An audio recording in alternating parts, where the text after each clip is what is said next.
horas e 51 minutos em Natal. Você está ouvindo o programa Explicando a Bíblia. Meus queridos irmãos, hoje segunda-feira, amanhã terça-feira estaremos aqui novamente fazendo o comentário.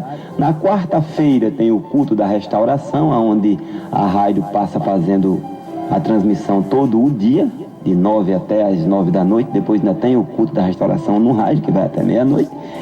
E na quinta-feira a gente está recebendo pela primeira vez em 2014 o pastor José Ilmar Ferreira, que ele é pastor, coordenador do setor de número 3, que tem a Igreja Apolo, da Assembleia de Deus, ali no bairro de Soledade 2. O pastor José Ilmar Ferreira, nosso amigo, e também atleta de Cristo. É um homem que tem cuidado da sua saúde corporal também, além da saúde espiritual, né? Só a saúde física. Já participamos de alguns treinamentos juntos e também algumas competições. É um servo de Deus que tem a sabedoria do alto. Deus abriu a Bíblia para o pastor Ilmar. Eu gosto muito da forma como ele expõe. Ele é tranquilo, ele é muito seguro naquilo que defende dentro da teologia revelada pelo Senhor. A gente vai ver, dando continuidade aqui ao texto, a partir dos versos de número 11, né?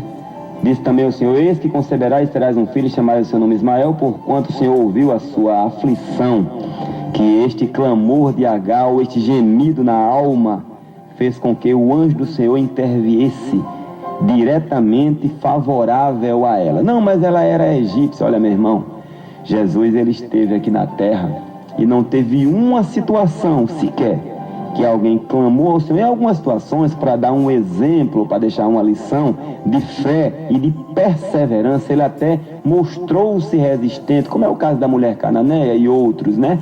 Porém, ele nunca disse não a um coração que o buscasse, e como ele é o mesmo, jamais dirá não. Independente, agora isso não representa que o sim de Deus represente a salvação. A salvação só é possível pela via Jesus, aceitando-o como Salvador, mudando os ideais, mudando a conduta, convergindo tudo isso para a vontade de Deus, e ele passará a ser Senhor, o mandatário de nossas vidas. A gente vai saber qual é a vontade de Deus através da Bíblia. Olha, eu quero que faça assim. Assim não, assim tem consequências trágicas, que é exatamente o exemplo deste trio aqui, Agar, Abraão ou Sara, ou melhor, Abraão, Sara e Agar, né? E essa experiência de Agar no deserto colocou ela face a face com Deus, isso é verdade.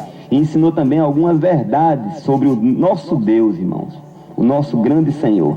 Ela aprendeu que Ele é um Deus vivo, que nos vê e que nos ouve quando clamamos, especialmente quando sofremos. Eu já ouvi pessoas dizer que tem gente que só procura Deus quando está no sufoco, ou quando está em baixa e tal. Olha, meu irmão, é natural do ser humano, independente da sua religião ou da sua comunhão, quanto mais aflito ele estiver, é até uma denotação de fé, é uma prova de que existe, ainda que em graduações diferentes, de fé quando a pessoa recorre a Deus no momento da aflição. É nesse momento que a gente vai ver quem de fato é aquela pessoa. Então é muito comum. E Deus, ele sabe tanto disso aí que ele não despreza, segundo Davi, e eu concordo porque sou testemunha viva disso aí, um coração contrito. Quantas vezes não derramei, não espalhei a poeira e Deus fez juntar tudinho pela sua bondade unicamente, né? E aquele poço, o nome do poço de Agar que ele encontrou com o Senhor, passou a ser Bi-Lahoi, que significa o poço daquele que vive e me vê. Foi uma homenagem feita imediatamente ao nosso Senhor e Rei, né? Então Agar voltou, submeteu-se a Sara. A forma como ela chegou humilhada infere-se no texto, que fez com que o coração de Sara a aceitasse e acreditasse nas promessas de mudança. E ali Sara acolheu-a novamente, certamente pediu perdão pelo seu arrogante desprezo com a sua senhora antes de fugir, né? Jamais, irmãos, resolvemos os problemas da vida fugindo deles. Eu me lembro do pastor Antônio oh meu Jesus do céu, pastor Antônio Siqueira, de Joinville, Santa Catarina. Em uma de suas pregações que eu tive a alegria de ouvir, ele terminou uma pregação, e quando terminou ele ficou pensando que ele era o promotor ou o astro de todo aquele desenvolvimento naquela oratória impecável daquela noite. A partir daquele momento começou a ouvir uma voz Tu és um miserável, pobre, cego e nu que não largava ele de canto nenhum. Ele pediu férias ao pastor presidente, na época ele era vice-presidente de Joinville. Ele pediu férias ao pastor presidente, o pastor presidente disse: para onde você for, você não vai largar isso não. É se reconciliar mesmo, E ali ele procurou, buscou, e segundo ele disse que a partir de então foi que ele conheceu o que é conversão de fato, e todo aquele discurso estrutural que ele fazia, cheio de regras, de homilética, ele não desprezou, mas ele passou a dar mais fusão, mais ênfase, mais espaço para a operação do Espírito de Deus. Não decepcionava o seu servo nas vezes que eu ouvi, sempre me alegrei, né? Tive a oportunidade de ouvi-lo algumas vezes no Tempo Central, aqui no setor 7, quando o pastor Jonas de Paiva esteve aí por um período longo. E uma coisa certa é que a gente jamais resolve o problema fugindo deles, porque o problema está na mente, né? Porque o coração é onde está as saídas da vida, e devemos guardar exatamente a mente. Foi exatamente a mente que produziu, e ele não teve a habilidade de repreender aquele pensamento produzido pela sua mente no momento na carne, né? As coisas cooperam para o nosso bem, para a glória de Deus, quando nós submetemos-nos à vontade do Senhor e confiamos nele. Foi o que não aconteceu aqui. Tanto Abraão quanto Sara tiveram de aprender a viver com os seus erros.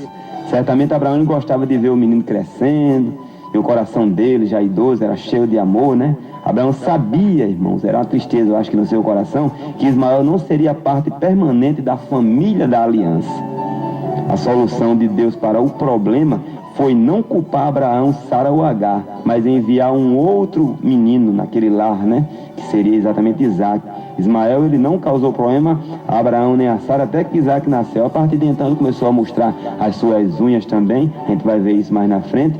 E a gente vê que isso não significa que Deus ele faz vista grossa para o pecado, e que a abundância de pecados é a chave para a abundância da graça. Quando o texto de Romanos, por exemplo, diz que aonde abundou o pecado, superabundou a graça. Não.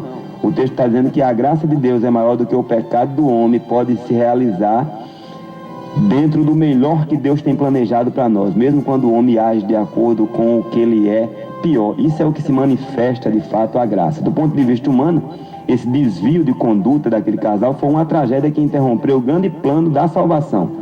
Agora, se a gente considerar que o ponto de vista de Deus é outro, ele nunca é pego de surpresa, ele prevalece, sempre cumpre os seus propósitos, e foi isso que ele fez. Lá na frente a gente vai ver João revelando que o Filho do Homem, ou Jesus, veio para desfazer as obras do diabo, e dentro da doutrina da Trindade, Jesus e o Espírito de Deus são a mesma pessoas, únicas, né? Como Abraão e Sara, a gente pode confessar os nossos pecados, receber a purificação, o perdão de Deus, e aprender a conviver com os erros e com nossas limitações, e aprender também a vigiar-se de forma mais assim, prudente, né? Sem dúvida haverá menos dor, menos desgosto, e a graça de Deus vai se operando, claro, agora sem precisar de superabundar o pecado. Temos tempo apenas para fazer uma rápida oração a Cristo nosso Rei.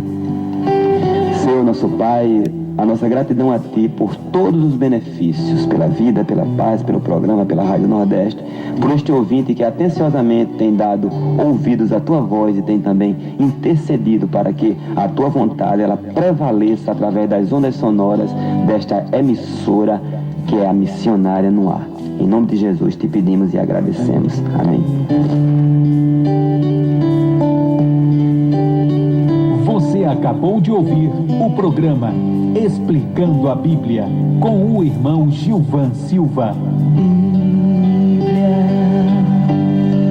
teu conteúdo pra mim é tudo.